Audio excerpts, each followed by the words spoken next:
Happy spring, everyone. This is your host, Thuy Nguyen. We've just passed the spring equinox, which in Chinese cosmology is when yang starts to grow bigger than yin. This time of year signifies a yang momentum that is outward-facing like the blossoms of spring flowers. The brightness of the longer days, the movement and activity of warmer weather. In celebration of spring, I'm offering my first book, and it's a book about spring. It's being ushered into the world with the momentum of both spring and dragon year, and I hope it finds its ways into your hands. At first glance, you might say it's a modest, basic little book about seasonal wellness, but I hope you look again. It's so much more than that in scope, in intention, and in spirit. About 12 years ago, I met Naomi Rose as a patient at BCA. She's a book developer and describes herself as a creative midwife. I was drawn to Naomi's warm, centered demeanor and her capacity to listen deeply. I had a few sessions with her then, but it didn't feel yet ripe for me to write a book. Fast forward 12 years, and I get the bug again. After not having seen Naomi in a while, she happened to come into the clinic again, and I excitedly shared with her the news that I am working on a book. After one meeting with Naomi, my book was born.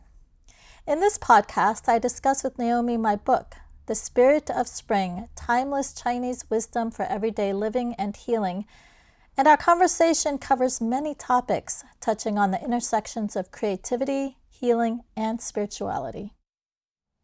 When I read your book and looked at the lovely images and read your suggestions about how to be more playfully with yourself, to let the expressiveness of yang be natural to you, I thought about how it was to be a kid and just play. And frankly, that is not something that comes into my awareness very often. Creating is joyful and in a way playful for me. But then I began to remember, skipping rope and hopscotch and things that are way, way, way, way in the past. And the open-endedness of all that. So that was one thing that I got. But I got it because I had read everything in the book that led up to that. It wasn't only that. It was, again, you have what you need. You are what you need. You need to listen to that. And it will tell you. And if you can follow what it tells you, you'll be in harmony and life will be good. So, I never ran across any of that before. Are you sure? Not about spring. No, not about spring and health. Not about spring and creativity either. I can feel that, but I never knew that. Well, I'm so delighted that you got what I meant for the book to communicate, because I think part of the difficulty is that there's aspects of the language that I use that's used often, in the healing world, about harmony and balance and paying attention and all that sort of thing. And I feel like it's almost, I can imagine somebody reading it and, I know. You know what I mean? Like that you've heard these types of things so much. And also paired with a seemingly very simplistic elementary nature of the book, or it feels that way, that it might go by unnoticed. And you might want to reach for a more advanced, but you are getting exactly what I was hoping to put out there and hoping that people would read and take it in. And that feels really good, because I have given so much thought into how to do that. And I really wanted the book to speak to the reader, like in present time, and that I wanted the reader to see themselves in the book. So it's good to hear that you got that. I'm so glad that I got what you meant. It makes me very happy. I mean, among the many other things, just the realization and the permission that I don't have to go outside myself and import a body of knowledge and know-hows and to-dos is surprising and freeing, because one of the things that over time, I'm learning from you is that unlike my sense of what's involved in creating, which I feel like it is my own sense, finally, you know, I don't actually operate as if my health belongs to me. My body belongs to me, but my health doesn't belong to me. It belongs to a body of knowledge that is way beyond me, Mm-hmm. and that has names for things that I don't understand. Mm-hmm. And, you know, I'll do my best, but at some point I might well be dependent on this sort of, it was very detailed but abstract system. Yes. That I'm removed from. And what you do, since I've known you, and also in the book, is you narrow that gap so that it's in me, so that I start to believe it's in me. The knowledge is in me. And that's pretty much the same thing as my spiritual path, which has also taken quite a long time to get, oh, God is not an abstraction. Very close, very close. If you can't hear it, if you can't feel it, just be with not hearing it and not feeling it, you know, and it will open up. So I feel like you do the same thing in a realm that I have felt no particular understanding of or power in. Do you know why you felt that way? Or you didn't even know you felt that way, maybe? It's just a... It was kind of a gnawing thing, but not articulated, because I didn't know there was something else that was so much more intimately close. So much in my acculturation was put out there, you know, and it feels connected to me about what you said about shouldn't there be more tomes on the subject of your little, you know, modest book. It's like it's all out there, and I have to somehow find it and take it in and digest it and apply it to myself and make sense of it. And you know, I just think that I've been conditioned in that way, and that it covers a lot of territory. Yeah. Including not my well-being so much, but my health.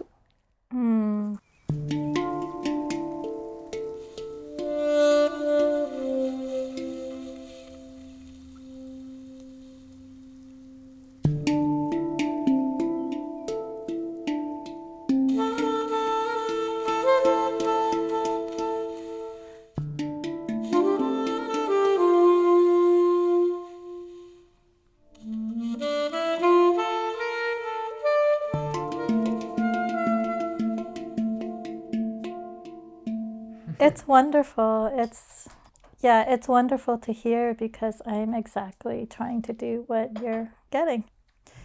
It feels very difficult, because I know what that trajectory is like, because of course I had to go through it myself, you know. So back when I wanted to write a book, when we worked together, when was that? 20 years ago? Was it really? No. It was probably about 10, 12 years ago. I remember the distinct feeling of telling you that somehow I didn't feel like I had enough life experience or knowledge to write a book. And I didn't know that I was still thinking that it meant that I had to gain more expertise or some sort of experience or something like that. And it's ironic, because in a way, I did have a long path of unlearning before me, even though I thought it was like learning or doing more. And I feel like what I know about health, I had to simultaneously unlearn around creativity, around teaching. it, like spirituality even, right? It covers so many things what we're talking about, or it can. Yeah. I think it inherently does. Like once you really get it in one part, it's not that hard to understand that almost everything is like that, right? Right. Yeah, so back then, it's interesting. I don't even remember how I started writing my book, but it wasn't this, and it took me a long time to understand what I understand now and sort of trying to impart it in a book like this. You wrote the book that you really wanted to. I think so. And it also, in some ways, it felt effortless because of the unlearning that I consciously underwent. So, yes, in linear time, for the first word put on page to the last word now, it's quite a short time for a book to be written. But I think that, there was a very long time of having to understand, not intellectually or conceptually, but having to really live through what I want people to understand, really to embody the book for it to be like that, So, and I actually start to understand maybe that's what transmission is, right? That it has to be an embodied knowing offered to another person. It can't be a conceptual something or an idea, right? And so I really wanted to transmit all this through the book. And I think that that's how it came out. And the process of creativity, and I'm sure you have a lot to say about this, because to me it's probably as interesting topic, creativity, as health and healing is. That the process of creativity is so amazing and intriguing and alive to me. Like with people's health and well-being, I tell them, you're sitting there and you're not beating your own heart, right? Your heart's beating. And you're not really breathing yourself. You're not conscious of it until we talk about it. And you're not digesting your own food, right? How is that happening in the moment? Already happening, And that's a huge part of our health and well-being, our bodies, are all the things that we're actually not even conscious of, consciously directing, that is there supporting us all the time, right?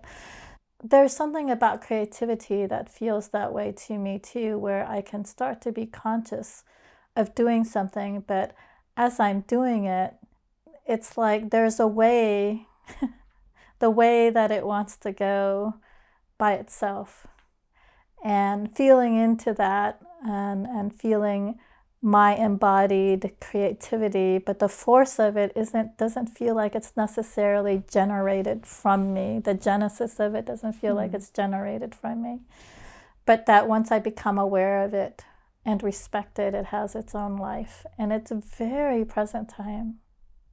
So that process in making this book was so fun, and to be able to be with it in present time felt really good. And I could not have imagined, whatever it was 12 years ago, thinking about writing a book.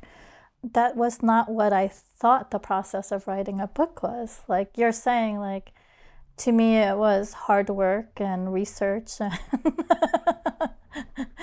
grammar and if I really toiled enough and had enough passion for whatever message I wanted to get across, then over a few years I might have a book, Right. And I wasn't up for it then. But that in itself, I think, is part of this learning that I had, I'm not up for that, period, thankfully.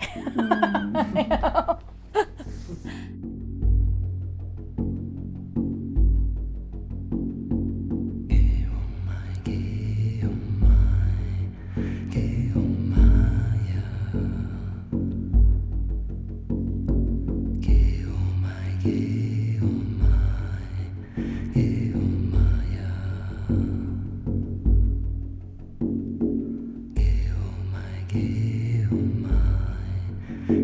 oh my,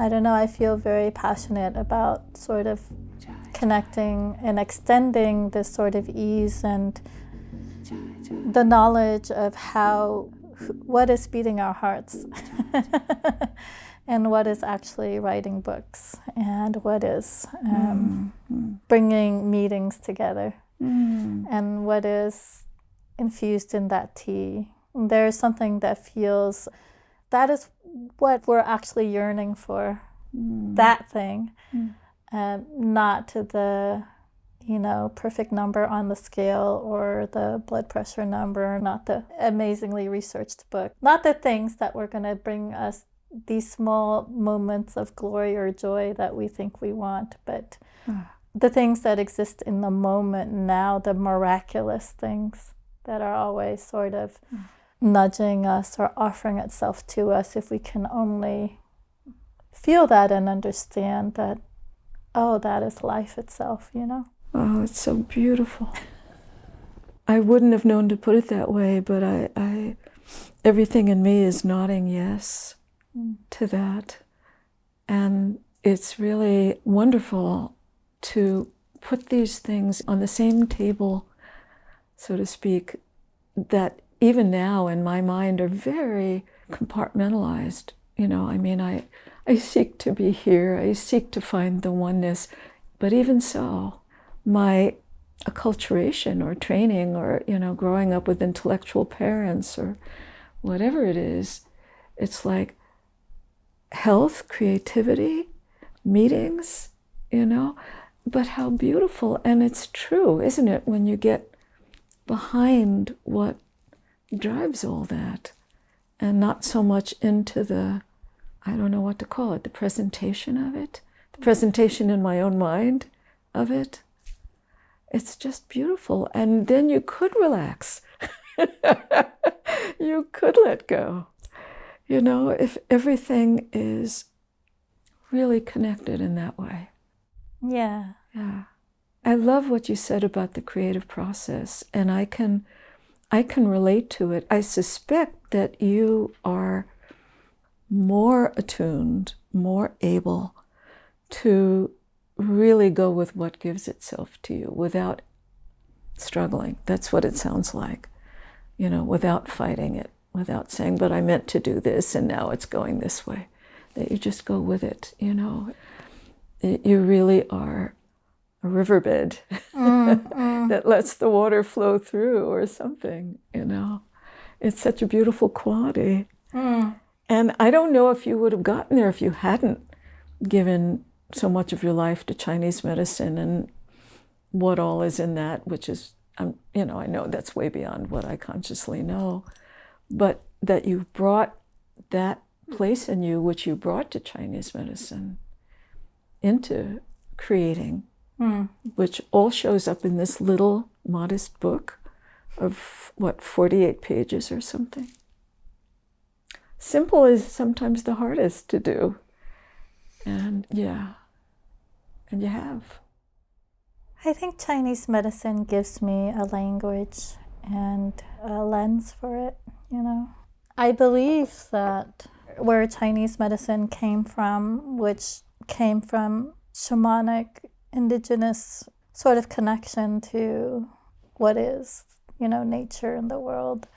It's a very, very different worldview than what we have, and I think it offers me a framework to speak about it and a type of way to communicate invisible things. I can call it qi, and I can speak about it in a realm of medicine that in itself offers me, I think, a way to communicate some of these things that feel very difficult to talk about, that sort of bleed into the realm of spirituality or art or, all the ways that we compartmentalize things. I find Chinese medicine, it almost, it gives me license to talk about those things and just be very creative with it, It's wonderful in that sense.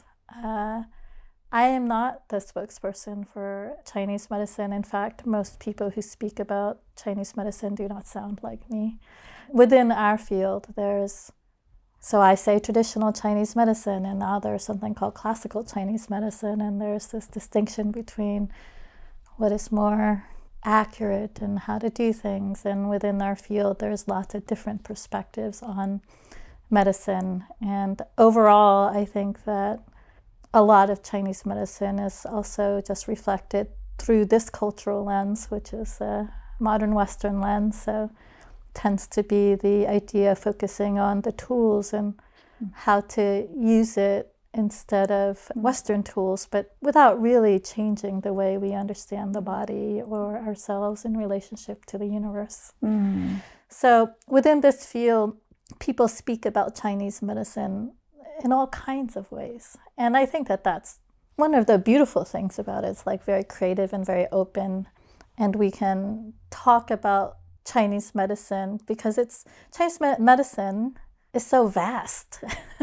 Like you talk about it, you can connect it to so many things. It's one of the pillars of just Chinese thought is medicine. And Chinese thought based on cosmology, on the way that we see the world is connected, and qi and patterns and all these things. And you can apply all those larger sort of ideas to different categories, I suppose. So medicine is one category. But within that category, it's not separate from the same laws that govern everything else in the universe. So it allows for me to talk about it in that way.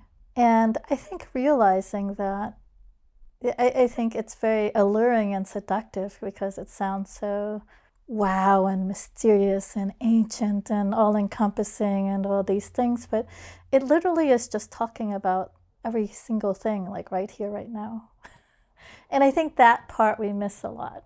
We miss the understanding that Chinese medicine is a way to speak about the experience that all of us are having all the time. So it's just a language. And I think something happens in the brain where it's hard to, because when you say Chinese medicine, it necessarily takes you away from yourself. You're just a normal American person. But to understand that it's actually talking about you right here, right now, are things that I'm trying to relate to in that book too, with the illustrations, and the way I talk about it doesn't need to be so sophisticated in language that is exclusive to just certain groups of people who are in Chinese medicine, let's say. Really trying to connect and make people understand that these profound thought is absolutely only about you now. Otherwise, they're not useful at all. What's the point?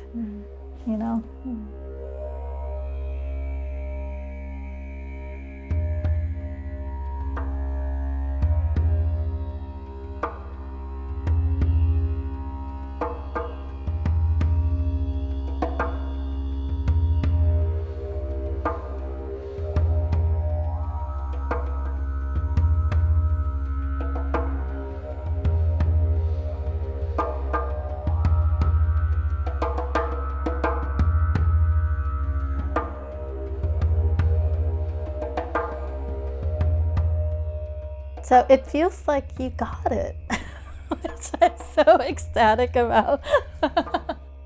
I'm really glad too.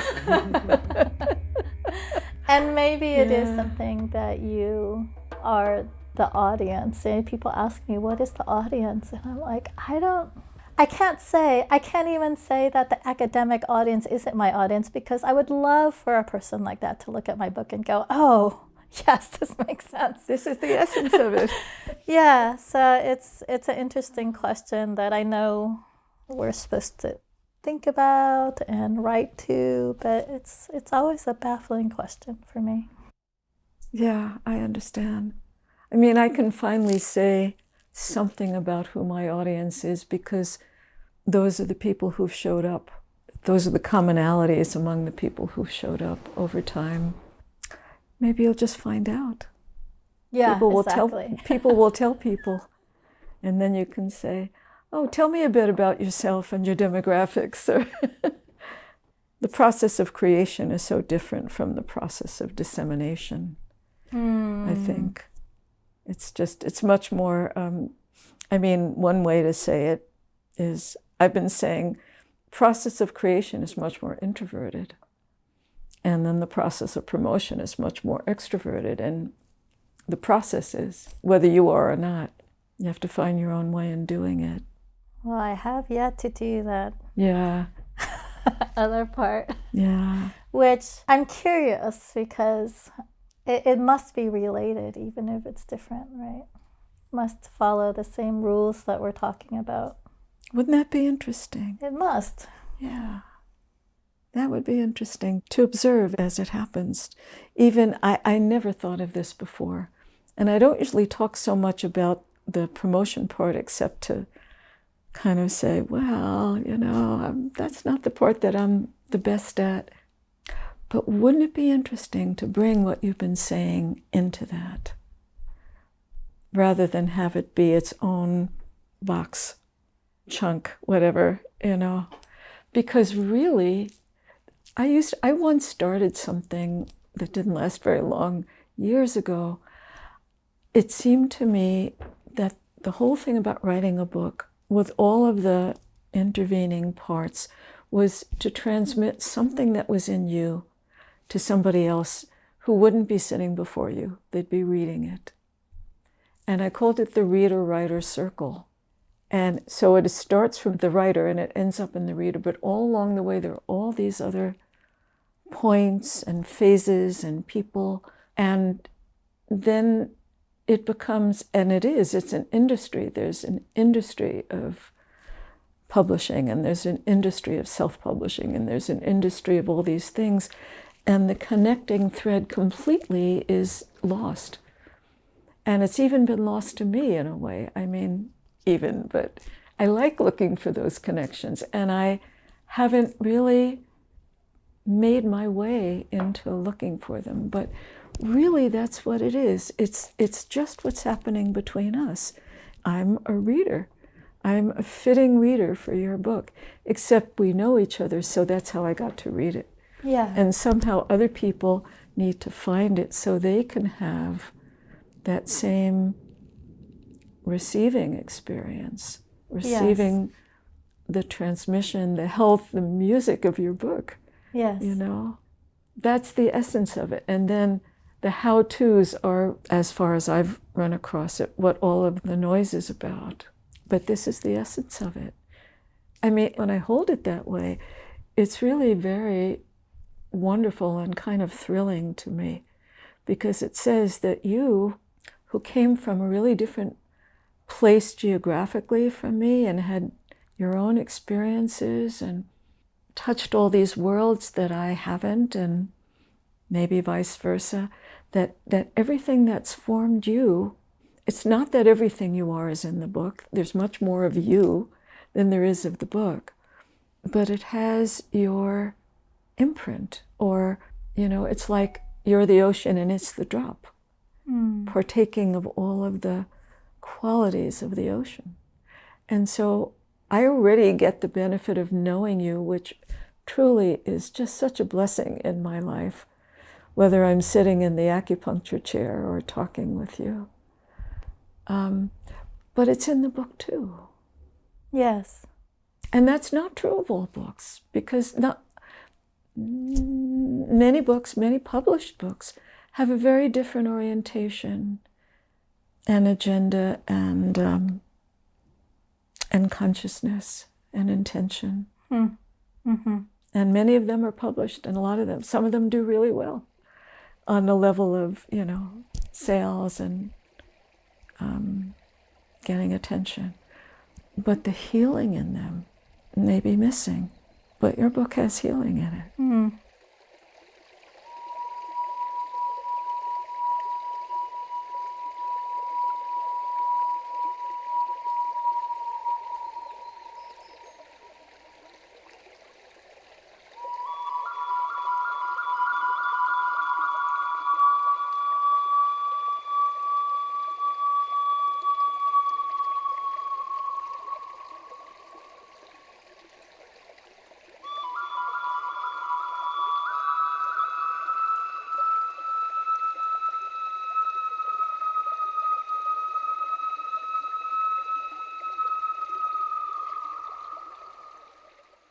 So even people whose brains don't get it, maybe they'll get it on some level. Well, I'm hoping so. My mind has gone through at least 3 different directions as you're talking, just light bulbs. One of it is I started to understand why I wanted to talk about this. I think the same force that is beating my heart is the same force that connects everything together. And it's with health and well-being, and in the book, like if we follow, let's call it nature, right, with a capital N.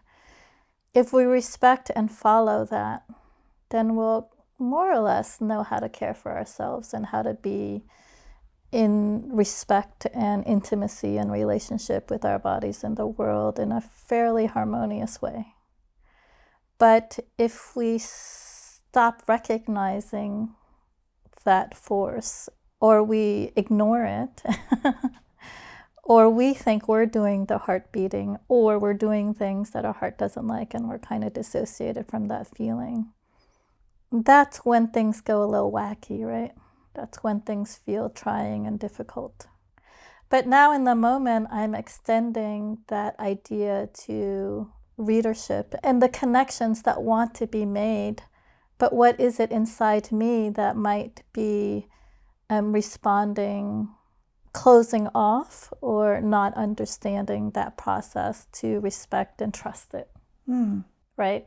So I think that when I was talking about the backstory, and I think also when I first started to talk to you in this conversation about my, like, oh, I'm so nervous if somebody reads it and I have to do all this explaining.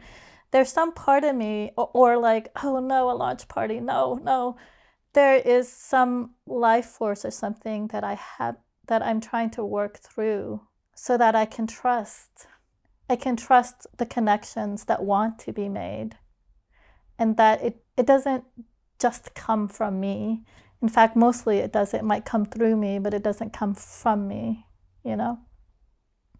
And I can see that as the process of, like, into the world of connecting people together and people to books and people to things, that's always happening.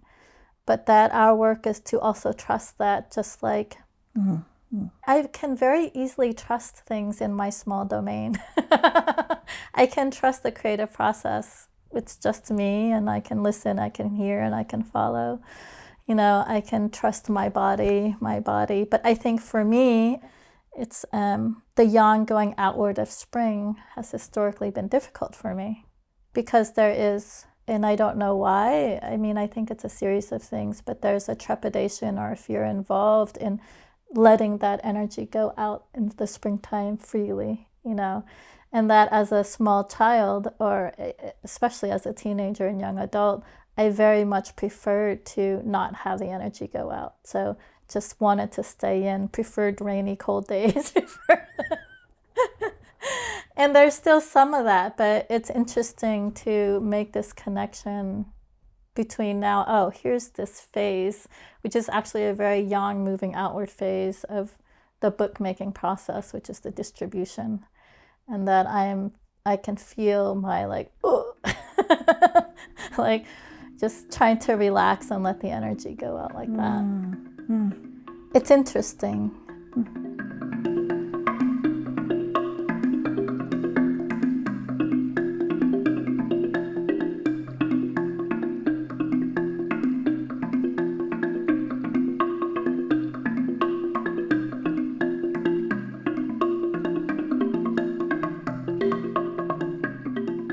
And then I think, you know, the idea about we have so many ideas that I think are kind of hidden behind our own fears, you know, our criticisms, or, you know, we can explain things as, oh, well, that's part of a money-making industry and I'm not like that, or this is this and that's part of corruption, blah, blah, blah, blah, blah. But I think at the heart of a lot of that too is just our own fear and our own relationship to what we think the world is. Yes. Right? Yes. I've had recently some similar, almost understandings, that we carry a view of the world and it feels like that's the world, which sounds really simple to say, but it was quite a shock to realize it, which suggests to me, did you see the movie Truman Show? Oh, The Truman Show, yes. Yeah. Jim I Carrey. keep coming back to it periodically. Yes. It's like, oh, I've been living in the Truman Show on some level, you know. When I'm able to get to what really feels most real inside, it gives distancing to the things that I've been acculturated to that just seem like this is how it is. And to begin to see that in itself is kind of miraculous. And so the world that we carry, based on whatever it's based on, it could be very different. In our sphere of it, you going into the world with your book, you in particular, opens up channels that maybe wouldn't open up for other people because of who you are and how you see life and your openness to life. And that might, of course, I haven't thought of this in terms of myself, but, you know, I'm saying it because I see it for you. So it probably is also true for me, that a lot of these fears, in addition to being, you know, I was a really shy kid and spent a lot of time reading and things like that. And everything you are, everything that's in the book, and your openness and your ease with improvisation suggests that something will open up that you don't know right now that will be fitting for you. It will be in harmony. Mm-hmm. I say that to people about the process of writing the book, and I believe it. I've experienced it, you know. I just haven't taken it further. Because it seems like like that's kind of the cliff. Like, okay, now you have a published book or a publishable book, you know, here's the cliff.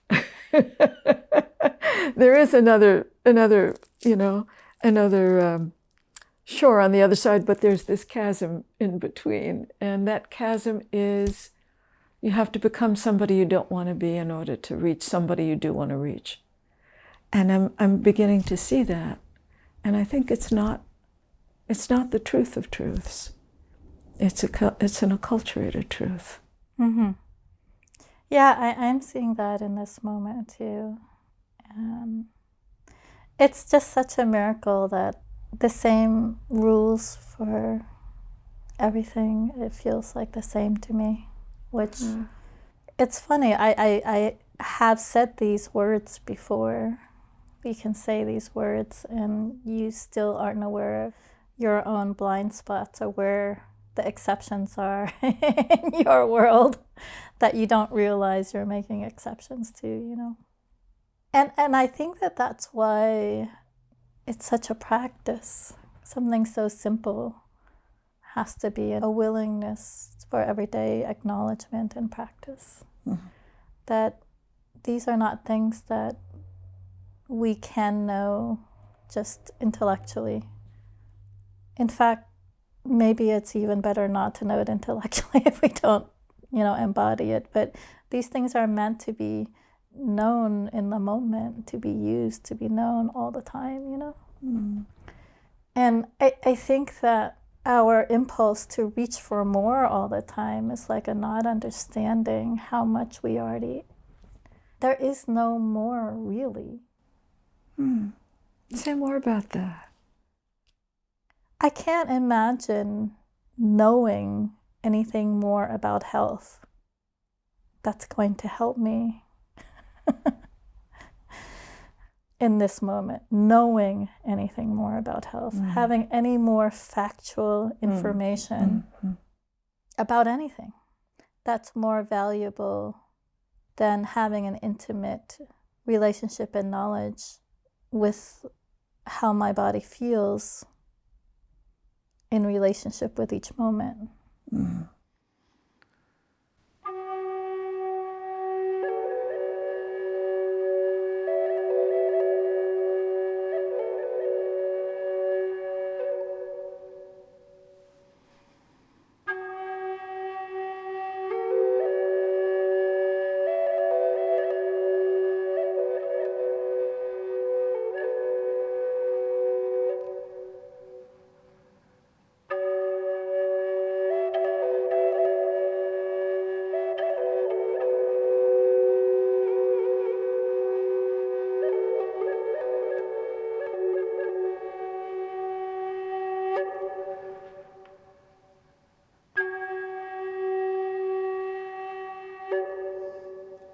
I can't imagine what piece of information anybody might give me that's gonna make me more well than practicing being in the present moment and understanding my body and myself in each moment.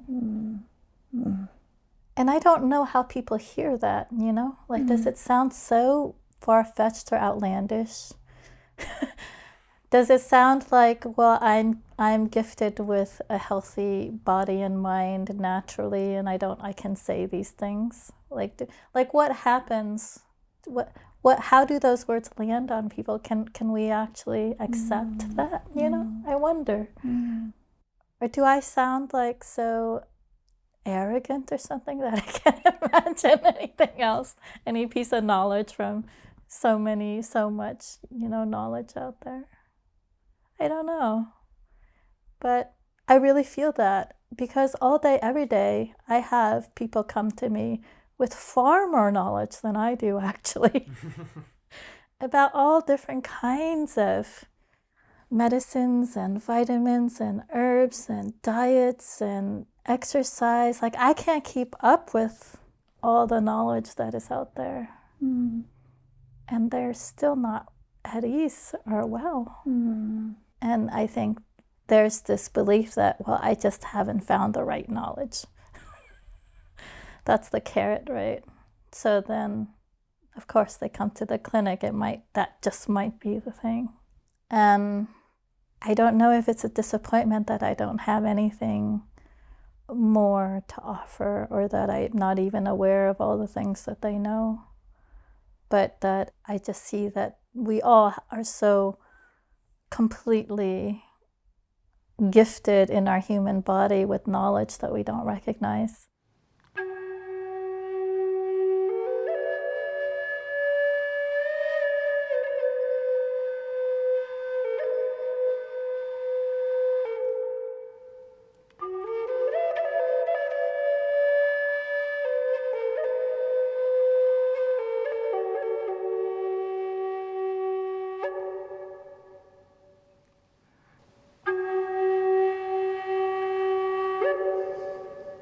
It's like everybody has precious treasures that they don't see that they have. Treasures hidden beneath their home or something, and then they think they're in poverty or something like that. You know? And I just want to say, you have riches that you don't understand, you know, like that. Oh, I've heard that analogy, treasures under your own house, in other contexts, and I get it from both sides, you know. I get it that it's in my house that the treasure lies, and also I get it that I'm the one scrambling around crazily to go outside and try to find an answer. But I don't know, maybe other people in your field, well, you're saying not really. I never brought that into the field of health and my own body. I mean, it's taken me a long time to be able to be a great deal more attuned to my body, which I'm very grateful for. But it never crossed my mind that that's my key to health, that that's enough. That's not what we're told. So it doesn't sound arrogant to me. It sounds like the Wizard of Oz. Wait, what? I don't know. That's just what came at the end, you know, when in the movie, yeah, which I used to watch when I had a TV. I watched it every year. At the very end, everybody who's been making this long journey finds out that they really do have what they need. They just didn't realize it. So the cowardly lion gets a badge of courage, you know, and Dorothy gets these red shoes, and if she clicks them, she'll be home. I remember reading the book to my son when he was little and thinking, oh my God, and I was not yet on a spiritual path, thinking, my God, there's something here, there's something real here. But it has never been presented that this is where the treasure lies. And how I hold it and how I contact it really makes a difference. I still don't really get it. I'm sort of saying, really? Oh, really? Well, I think that in my field, I think in a way our livelihood is dependent on people not getting it. Right. And I think that there is talk about, like, oh, acupuncture is just supporting your own healing system. But then you need acupuncture, right, to do that. I don't think for most practitioners that it is a conscious withholding. I think that many people just don't trust or experience that, practitioners included. Yeah, that makes sense. That I think here our definition of health and wellness isn't about being alive to who we are and all that we're connected to. That's not what we're striving for. Even the idea of striving means that's not about that, right? And so that I think that we've all subconsciously kind of taken in an image or an idea of what health and wellness is, and we're all still trying to get there, wherever that is, it's not to say that when you're in touch that you're given everything that you need, and when you're in touch, then you become that image that everybody's chasing. So that's not going to happen like that. That image is an image. It doesn't really exist, except it exists from the outside, And I think that you can have experiences where you do attain the right weight, or you eat all clean, quote unquote, clean foods, or you do all these things and you feel great for that. And physically you might feel okay too. But that also isn't really my understanding of health and wellness, Some people attain that through lots of fear and pressure,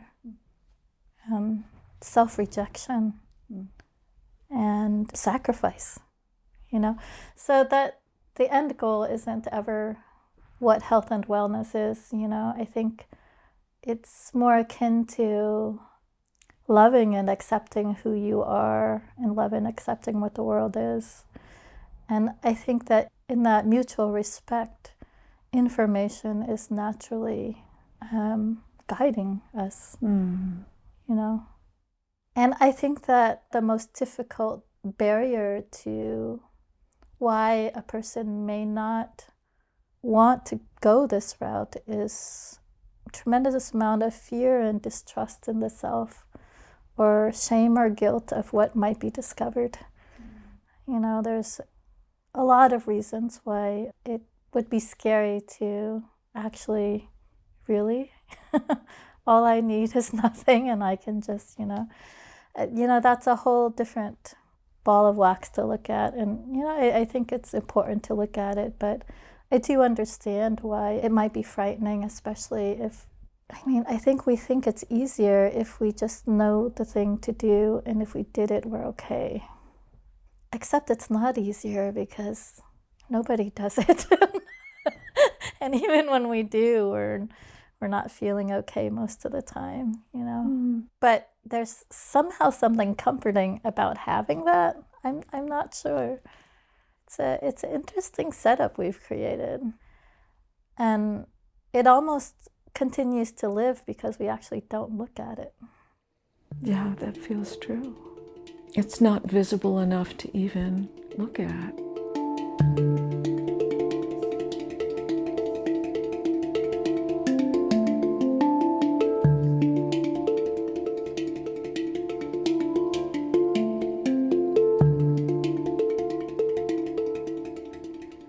So what you're talking about now, it is hard for me to give words to it, but I'm feeling it sitting with you. I'm feeling this brightness inside. I'm feeling this expansiveness that feels this very strong expansiveness, in my belly, in my heart, just listening to you. that, I think, must mean something about what it's like to be in the presence of somebody who is in that presence, who's living that, who's relaxed into it. And it's contagious, or that place in me that doesn't know how to get there on my own is remembering despite my mind, and saying, this is who you are. This is possible. We were going to talk about, and we have, about the creative process, and now I'm feeling that there's a connection between, which you said, but I didn't really get it. I'm feeling a connection between what it is to feel like something is ready to be created in you and health somehow, in a way that I've never even looked at. There's some kind of a presence in you, and it wants to let you know something.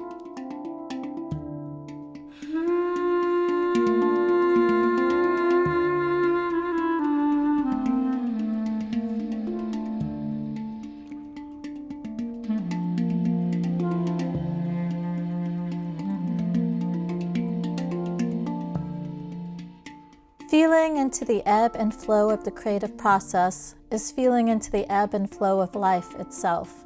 The way things begin, change, come to fruition, and then recede again.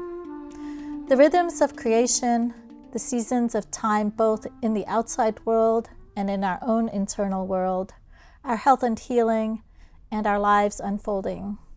The fractal dimensions of yin-yang manifesting in everything. It's so big and complex when we see it as the manifestation of what ancient scriptures describes as the 10,000 things. And also, it's so simple and present and here and now in our own heartbeat and breath and in springtime.